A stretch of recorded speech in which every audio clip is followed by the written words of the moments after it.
because this really happened to me. Fun on the way to Seattle, 1960. We looked forward with great anticipation to our final assignment in Seattle. This was a choice assignment which we were able to select from two others. Preparations for our travels included acquiring a one-wheel trailer to carry extra baggage, some camping gear, if there would be a need, and a place to put Danny's stroller in a way that would be accessible, leaving more space in the car.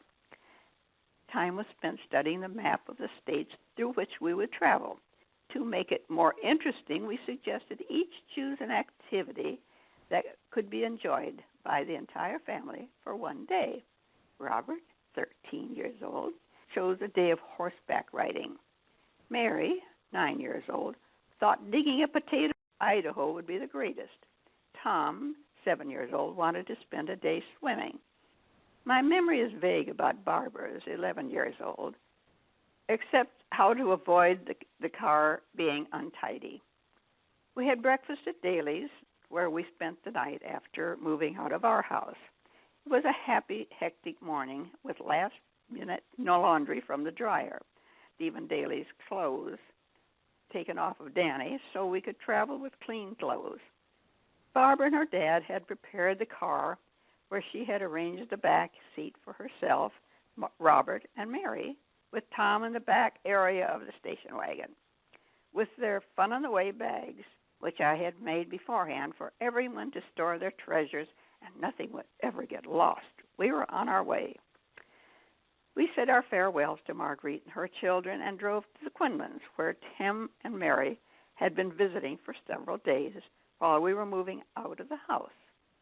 Each of them had treasures to be included in Barbara's seating plan, which frustrated Barbara. Mary was carrying a mystery box, the contents of which she would not disclose. After our farewells to the Quinlans, taking movies of everyone, we started westward. An hour later, there were requests for food, and Mary surprised everyone by opening the box, which contains sandwiches and brownies prepared as only little Danny Quinlan could do. We found a picnic area near Leesburg, Virginia, overlooking the Catoctin Mountains. There, we enjoyed our lunch. At this point, it was evident that Barbara's seating plan was being sabotaged, as I heard, "Tommy, don't eat the cereal in the car. Robert, put your shoes back on. And Mom, make them stay in their own places." We took time to arrange. Danny, 9 months old, and I moved to the back seat where all of his needs were taken care of. And Barbara and Robert moved to the front to help Dad drive and watch the map. We were soon traveling along, singing from the halls of Montezuma with Dad on harmonica. Evening was near when we reached Bedford, Pennsylvania, the entrance to the turnpike, so we stopped at the Greenland Lodge. After supper, the children played near a small lake where Mary was stranded on a rowboat in the water, and Robert rescued her. Arriving at Fort Wayne, Indiana, we were greeted by Bob's sister-in-law and her spouse, Joe, and 4 children. There we enjoyed the fun things for the children and the good food prepared for us. Their hospitality made a very enjoyable visit. It was a short drive to Notre Dame, Indiana, where we toured the campus and stopped at the bookstore where we met Brother Ernst, who authored children's books about the saints.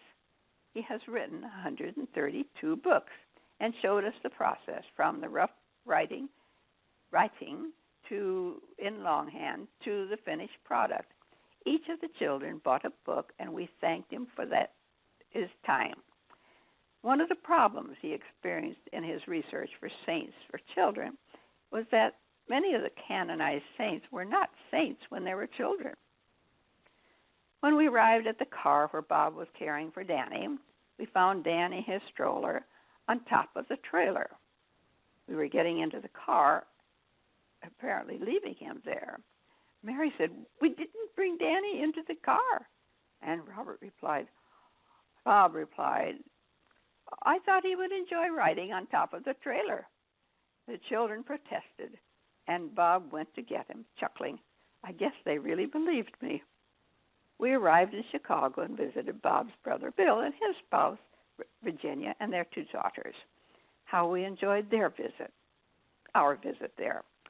And extra services of laundry, hairstyling for me and the girls, and luscious food for everyone.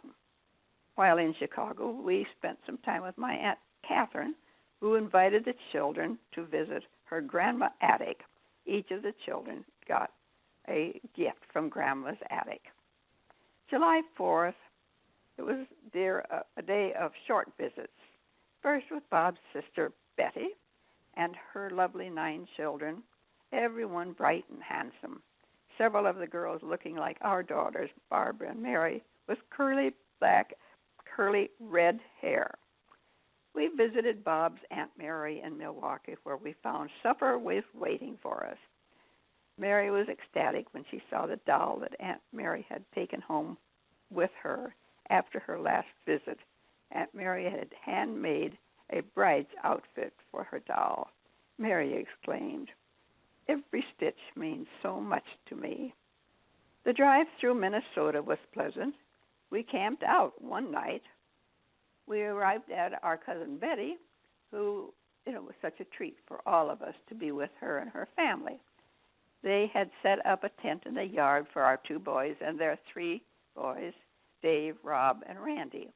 The boys all clicked, and the Porter boys could not have been nicer, sharing their lives and their possessions with the boys. Mary enjoyed playing the organ, and Bob Porter still tells us of being awakened by her with a handful of hen eggs early in the morning to show him the hen fruit that she had brought from the chicken house. Tom loved driving the lawnmower and eating the corn down to the cores. Barbara was fascinated by the cats and pigs and chickens. We spent another day on a farm, this time with my sister Dorothy and Marvin in Kingsley, Iowa. More good food, the corn was ripe in the fields, and we all enjoyed another fill. The children enjoyed comic books along the way, sometimes to our consternation, especially when we were passing over beautiful scenery and mountains. The day we arrived at Mount Rushmore, North Dakota, Bob pulled into the parking lot, ready to have a moment of history with the family. Danny had just fallen asleep in my lap, and I did not want to risk wakening him, so I was willing to wait while he walked to the observation point. The children were deep in the comics and ignored the invitation. Barbara responded, "I'll go with you, Dad." So the 2 of us enjoyed the carvings of the 4 presidents on the mountain. Thursday finds us driving through Wyoming with prairies, sage, and barren hills. Friday, we ate breakfast in Buffalo, Wyoming. On our travels, our diet was erratic. Breakfast doesn't seem to appeal to us except the donuts and the rolls. We soon discovered if we drove an hour, their appetites improved and they heartily ate hamburgers. It was evident that when we let them eat food of their choice, there was no wasted food or car sickness. In Buffalo, we visited a taxidermist shop where we watched him stretch the skin of an elk over the head and fit it around the mouth. We stopped at a Western shop there. We found mounted elk horns, which we bought. The proprietor told us of a ranch where we could look around. We drove 15 miles through desolate land to a forlorn-looking ranch where it was formerly a dude ranch. The children spotted several antlers, which the lady of the house gave to us, and Bob tied those to the trailer. We had driven for a time, and everyone was restless. We said our rosary, and we finished. There loomed a sign, Meadowbrook Lodge. We stopped, and there was a restful-looking area for everyone to enjoy. We rented a cabin for 2 days. It was a beautiful spot overlooking a mountain lake. Behind us, we could hear waterfalls. Upon investigating, we discovered a series of small rapids, shallow enough for the children to jump across the stepping stones. What a welcome diversion. Within 30 minutes, all 4 of them had fallen into the stream with shouts of glee. Therefore, they wore their swimsuits whenever they played near the water. Fishing was unsuccessful. In the afternoon, we rode horseback. Mary's horse, a gentle one, took off in a gallop that she could not control. The attendant jumped on another one and stopped Mary's horse. Such excitement. The attendant apologized, saying, "Sorry, ma'am, this horse sometimes does this to get back to the corral and avoid his ride." Then Robert, Barbara, and I rode 3 lovely horses around the lake. A senior was spectacular, with a still lake, plain pine-covered mountain, and blooming sagebrush. There was no sign of humanity except the lodge on the other side of the lake. After supper at the lodge, there was evidence that the children mingling with other children. Tom was playing with the son of the manager and the horse concession. The 2 of them were riding double. Then they rode on a boat. Robert had another ride around the lake with one of the attendants and helped to unsaddle the horses and patted them good night.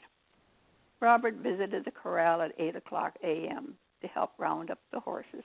There was none to ride, but he helped saddle them. We rented a horse for half a day so everyone could have a turn, and Bob went fishing on a quiet mountain stream, a welcome respite for him. Tuesday, 5:30 a.m., Robert was awakened by Mr. Sorensen, who rode a horse up to the cabin and called him. He was at the stable in 7 minutes, saddling his mount. He rode to the lake, helping to bring in the horses, saddling them, and preparing them for riding. He rode Nugget, a Palomine mare. We spent the night in Yellowstone, driving through the pass, watching the geysers. Someone described Little Hopeful as cute. A day's drive through Montana was pleasant.